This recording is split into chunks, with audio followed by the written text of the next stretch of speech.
And in this video I'm going to talk about temperature checks that have been carried out with infrared laser light temperature guns at our local masjids and schools around the UK.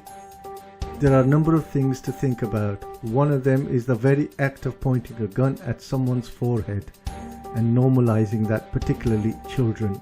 This has to have an effect on you on an energetic level. In my opinion, it is terribly wrong. There are a number of things to think about, especially with regards to your pineal gland. I cannot stress how vitally important that is.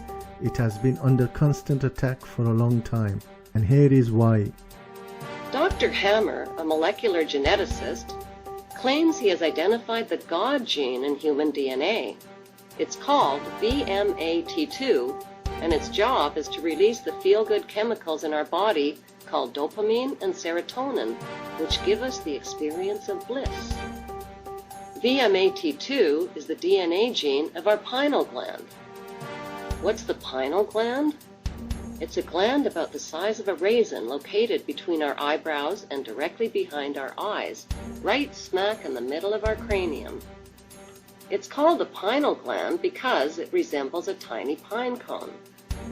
This powerful gland is believed to be the seat of our soul and the gateway to the universe and higher realms.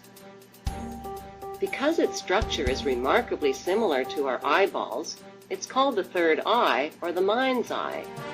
It actually has a lens, cornea, and retina. The blue bloods revere it.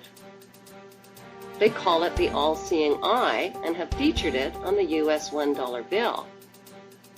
Strangely, our pineal gland, which is tucked away in the dark recesses of our brain, is bioluminescent and sensitive to light.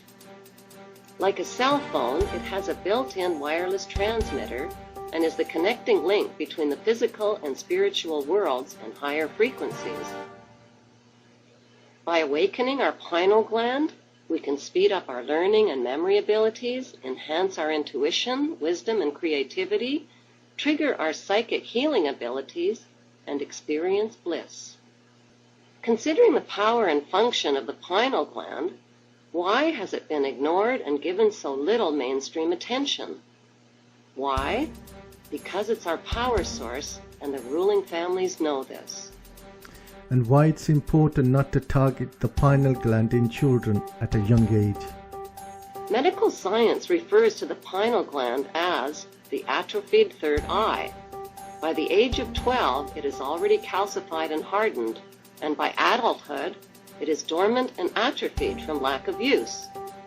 It was very disturbing to me to observe children getting used to seeing an object the shape of a gun aiming at the forehead and without any negative reaction from the adults as if this was normal and acceptable.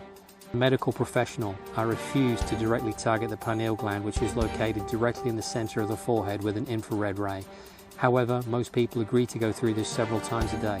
Our pineal glands must be protected as it is crucial for our health both now and in the future.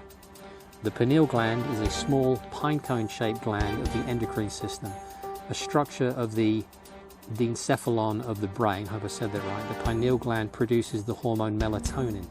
Melatonin influences sexual development and sleep-wake cycles. Melatonin is one of the strongest, if not the strongest, antioxidant. It's absolutely critical for your body's health.